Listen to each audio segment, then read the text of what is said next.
Good day, students. I hope you're doing well with your relationships with other people. I hope you did well on the midterm exam and we helped you through the review and that you did well on Canvas taking that. A lot of things in this class has been tweaked or changed. So I want to go back through that syllabus again today. We won't spend a long time, but let's just kind of go through what's heading up ahead. I did want to talk to you about the Christian Service Relationship Project, which no longer is going to be Christian Service. You can now do this with the relationship with any individual that you're living with, that you're coming in contact with. If you are working, someone that you work with, it may be even a lost person, but that you're having some type of relationship with. This is going to be due on April 18th. And you are going to take one of 6 lectures: how to become a peacemaker, forgiveness, spiritual gifts, how to appeal to authority, the 10 commandments of corrective communication, or how to become how to be an encourager to someone. You're going to take one of those. You can use more than one lecture in a relationship if you want to, but it's going to be a 1,000-word report. And then you're going to post it. We're going to read it, and at least 3 people, you have to respond to at least 3 others about what encouraged you, what they could have maybe done differently, what maybe other lecture with that relationship they could have used, or what have you. And by the way, when you write yours and you post yours, be transparent about what you could have done or whatever, or maybe what you failed in that relationship, but you learned some things. We can all learn from that, and we can respond and discuss that as well. So that'll be due April 18th on that. You're taking one of these 6 lectures, you're applying it to a relationship with somebody that you're living with or around or you're working with or whatever. You can take more than one lecture and put it in your paper. Matter of fact, I'd love that if you did that. That would be super, but you don't feel like you have to. Don't forget, April 1st is coming up. You have to have read the book, Building Up One Another. You're going to love that book. And that's going to be very encouraging to you about the one another's. And there's kind of a rubrics of what I'm looking for there. I wanted to go back to the Bible memory verses, which are now ended. You've memorized the verses 1 through 8. Now, verses 9 through 21, the end of the chapter, you're going to do a commentary on every verse. Verse 9, 10, 11, 12, 13, 14, 15, all the way through. And in every verse, you're going to define at least one word. You can define more than in one word in a verse. You're going to define one word in every verse. You're going to give a direct application to relationship from that verse. And then you're going to give a Bible character, a little quick synopsis of a story that verse would be exemplify of in a relationship in the Bible. Could be Old Testament relationships, Joseph with the people that he came in contact with. It could be Jesus in handling individuals. It could be the Apostle Paul. It could be Peter. It could be the way Joshua handled people. It could be the way Moses handled people. And it could actually be a bad example of that truth in that verse, like here's what not to do. This is how Ahab handled it, or Jezebel handled it, or what have you, and maybe use someone that would be the wrong kind of example for that verse. I think that's going to be a great project. I think that'll be really good.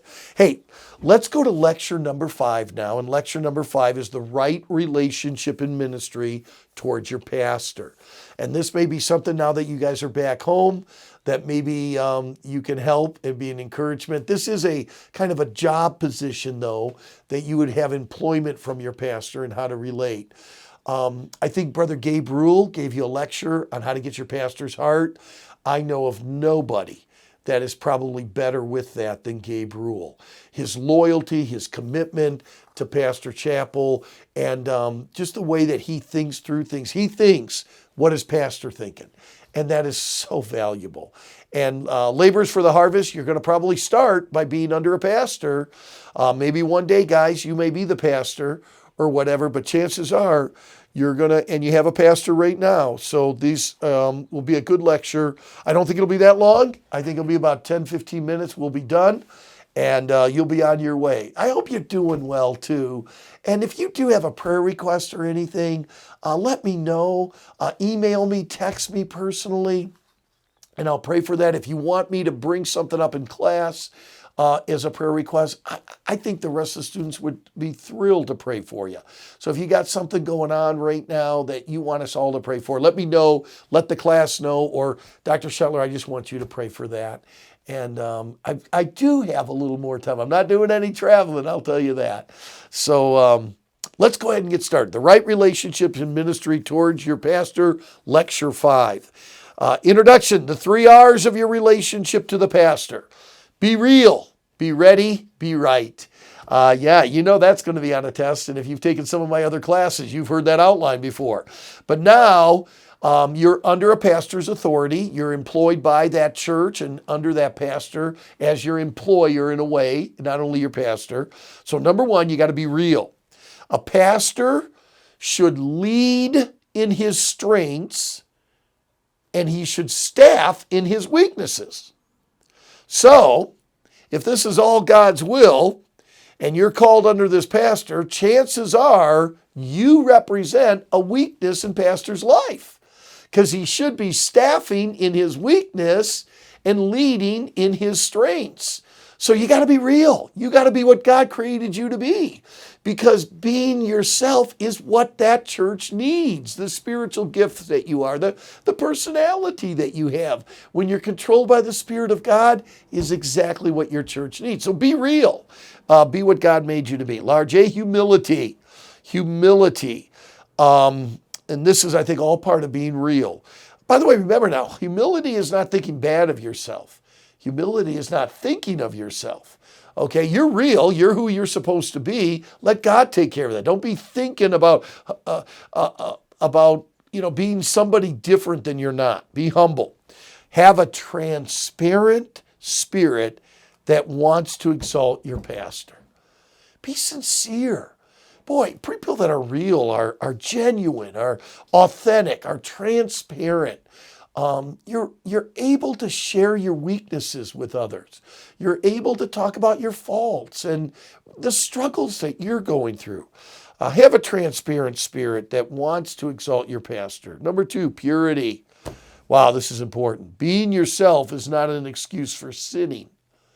You need to be pure. Blessed are the pure in heart, for they shall see God. And you need to be pure in your life, in your testimony, in your ministry.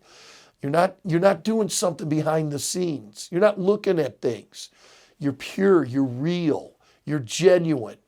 And what you're portraying yourself in that church is what you are. That's real, and that should be a pure Christian. You're not a perfect Christian, but there ought to be an element of purity. Number 3, credibility. Whoa. Guys, you got to be blameless. You ruin your testimony, you ruin your ministry. Credibility. Have an honest report before men that you are blameless. Blameless means nothing sticks to you. Doesn't mean you're perfect, but that nothing sticks to you. You're not an angry person all the time. You're not a liar all the time. Will you ever lie? Yeah. Will you ever be angry? That's not right. Yeah, the wrath of man sometimes. Sure. But that's not what you're known for. You're real, you're genuine, you have credibility, you're pure, you're humble. And then a spirit of creativity. I am so big on creativity. Keep praying that God puts you on that team to give you creativity. And sometimes creativity is like wisdom. How do you work through this situation? Discerning what would be right and wrong. Sometimes that produces the creative way to handle that. By the way, think about that. In Solomon's great wisdom to handle both these women are saying, that's my baby, that's my baby. He came up with a very wise, would you not agree, creative way to handle this. Okay, what we're going to do is we're going to cut the baby in half. You're going to get half and you're going to get the other half. Well, the real mother said, forget it. You just take the baby. What a creative, wise way to handle a situation. So in your realness, your transparency, your authenticity, you're humble, you're pure, you're credible, and you're creative as well. Approaching a need, a task, and an idea from a new perspective. Now listen, don't go to some place and say, well, this is the way we did it at West Coast. But you are fresh eyes for your pastor. You got to be real. You got to, you know what? Have we ever thought about this pastor before? You present a new perspective and a new set of eyes. And any pastor that's Spirit-led will love the new perspective that you bring in as well. Number 2, be ready. Be real, but be ready. Now, what do you got to be ready with? Number 1, flexibility. Anticipate and react to the needs of the pastor. Now, you may have a whole agenda that you've got all worked out, what you're going to do today. But your pastor comes in and says, hey, this is what I need done. Whoa, that's not on my checklist. Well, you know what? You got to be flexible. One of my favorite statements is, flexible people are never bent out of shape. And they aren't. You can't get bent out of shape with your pastor's agenda, his vision, what he wants accomplished. You're there for him and to support him. And that's why, Dr. Scheller, why is this lecture even in this class? I'm going to tell you right now, your authority relationships are your most important relationships in ministry. You and God, you and a supervisor or someone else that may be over you, and absolutely you and your pastor. Boy, you got to have the right relationship with your pastor. So you got to be ready. And one of the ways to be ready is to be flexible.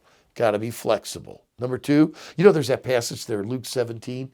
That's the servant that works all day in the field. He comes in and then he fixes the meal for the master. I mean, he never stops. And at the end, he doesn't expect to be thanked. It was all of his responsibility. He was flexible. Think about that. Guy works out in the field, then he comes in and cooks. You got to be pretty flexible to be doing that kind of stuff. Number 2, be ready to be flexible. But number 2, be ready to be teachable. Teachability. Boy, is this important in a staff member. And the way that you relate to your pastor. I hire somebody as a pastor. I want him to be competent, no doubt about it. But I got to tell you something. I don't have a problem that somebody on the staff doesn't know how to do something. I got a problem when they're not teachable. Don't go somewhere, college graduate, college student. Don't go somewhere and not be teachable. And you know what? They don't do everything like they do at your church. And they don't do everything like they do at West Coast. And we got to be teachable. When you leave this college, make sure you have a teachable spirit with you. Don't come in with all the answers. Come in with an attitude wanting to learn.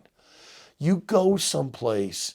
Don't say, hey, you know what, I got all the answers. I was at West Coast. I know what Lancaster Baptist Church does. No. Why don't you come in realizing maybe they got something to teach you?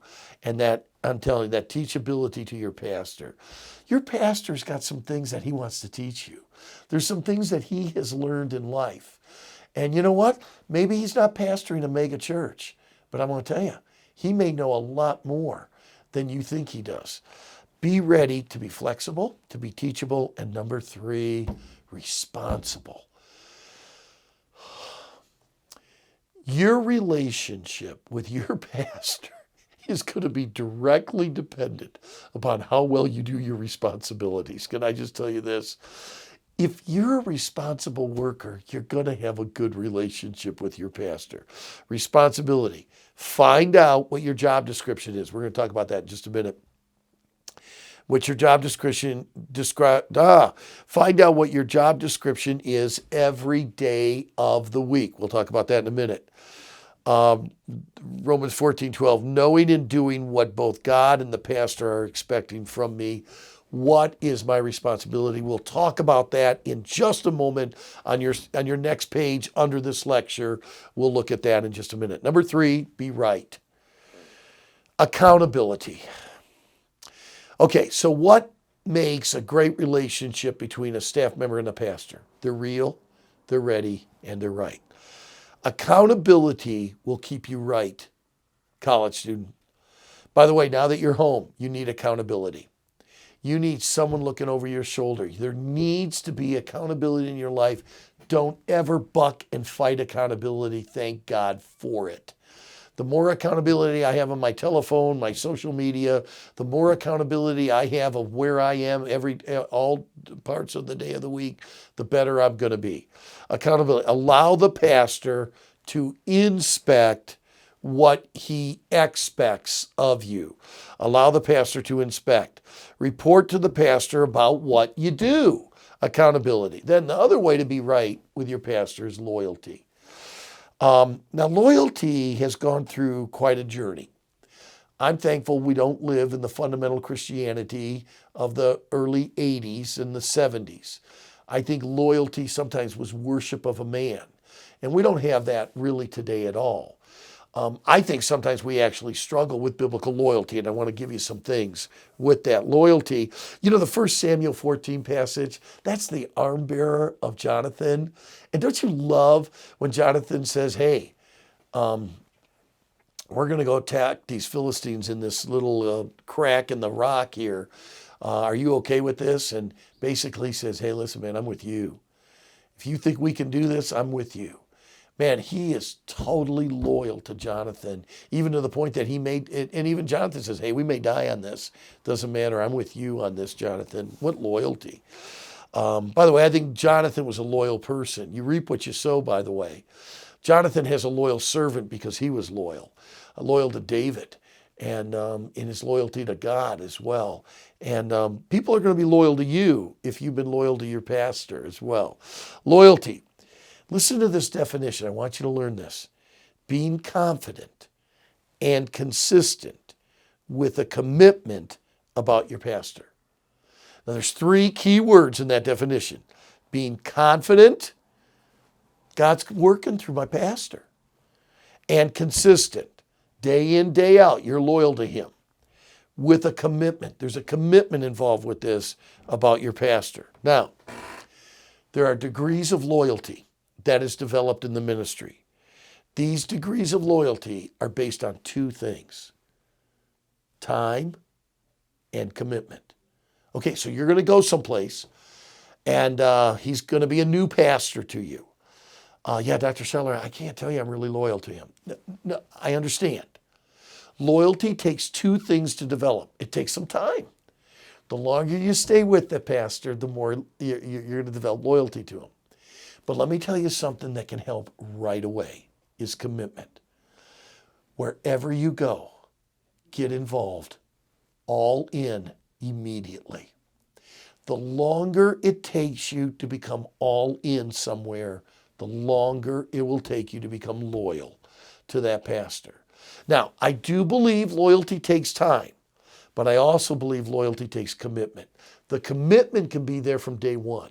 When I came to this place, I wasn't as loyal to Pastor Chappell as Dr. R and Dr. Getch were, okay? But I got to tell you what, I think the first day I was here, I think I could say I was as committed as they were. I was all in when I came. Now, I didn't know what all in meant, but I was all in with my heart. Now, I didn't have the loyalty yet because I didn't have the time. And I'm still building that. They've been here for 20 some years. But I have a stronger loyalty today because of the time I've been here to my pastor. And the commitment, though, I think was from day one. I was all in here, and I think that's important to be. Number 3, degrees of loyalty is in proper priority. Number 3, the danger of loyalty, okay? The danger of loyalty is the improper priorities that lead to possessiveness, blind obedience, and idol worship. In other words, they become God. That loyalty we don't need in our fundamentalism. We don't need, and no pastor needs that kind of loyalty, of this possessiveness. He's my pastor. He's not your pastor almost. And I'll tell you something, sometimes staff members struggle with that. And then this blind obedience. Oh, whatever pastor says, it doesn't matter. Yeah, it does. Yeah. Pastors are accountable, and they're accountable to the people that they're leading as well. And if pastors leading in a non-biblical way, yeah, there's not blind obedience to any man. And I'll tell you this, we don't worship man. I have a strong loyalty to Pastor Chappell, but he's not my God, and I don't follow him blindly. And I think that's very, very important. So be real, be ready, be right. I wanted to go back over the job description. If you look in your notes over here, having a general and a specific job description. General would be your jobs. I'm in charge of the bus ministry. I'm in charge. I'm a third grade teacher here at the church. There would be some jobs that you have that would be your general job description. Departments, I'm the Sunday school superintendent. I'm over the nursery, whatever, and ministries for which you are responsible. That's the general one. Your specific would be your weekly schedule. Your weekly schedule becomes your most important job description. Okay, now your weekly schedule should be geared and directed toward those big rocks in the jar. Sunday school and the youth and the bus ministry, whatever you've been given as those jobs.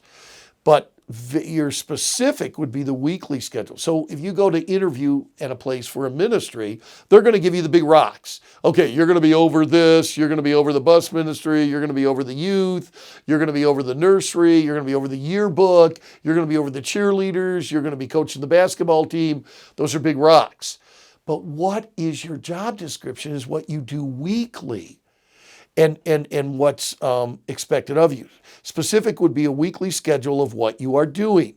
Submit a job description to the pastor if he does not give you one.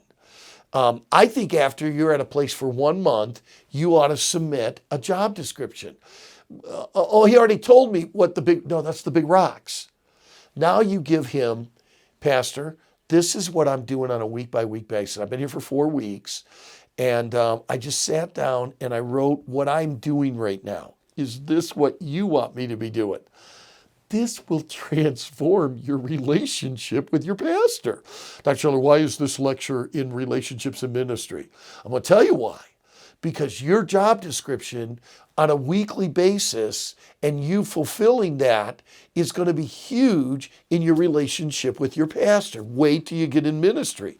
It's your weekly schedule that really is going to determine all of your relationships. So you better know what you're doing weekly, not just this, I have the yearbook, I coach basketball. Well, what does all that mean? That has to be broken down on a weekly basis. Very, very important. Submit it to him if he probably may not ask for it. But I'll tell you what, that'll mean a lot to him. And because then he can look at it and go like, whoa, no, I didn't want you doing this. That's going to cause a relationship problem down the road. No, hey, this was really good. This helps me understand what you're doing. And they'll even actually come alongside and help you. All right. So put down the goals that you have for your position. Goals should be, are you ready? Specific, sensible, sincere, and steadfast. Okay. The job description can have vacations, Sabbath days, and personal days on it. Your job description should be complementary to the pastor's needs. Why do you think God placed you on the staff? That's a great question to ask. Why do you believe God put you on that staff? What do you bring? All job descriptions are subject to change. Know that. And that'll be on the test too, by the way. I'm going to ask that. Can job descriptions change? Absolutely. They will always keep changing. Always take second place to pastor's priority, by the way, too. They're always second place to pastor's priorities for the day or what's going on in the ministry. All of our jobs have changed drastically since this coronavirus. The job description should never be a burden or a source of conflict. Let it bring purpose and peace to your ministry with the pastor. Hey, very practical lesson today about the right relationship and ministry towards your pastor. I hope it was a help to you. No test yet. We'll be coming to that, I think, after the next lecture I give. Hope you're doing well. If you have a prayer request, let me know. We love you guys, miss you guys. And I hope you're watching these videos. I do think it's material you'll be really glad that you got. We'll see you on the next class.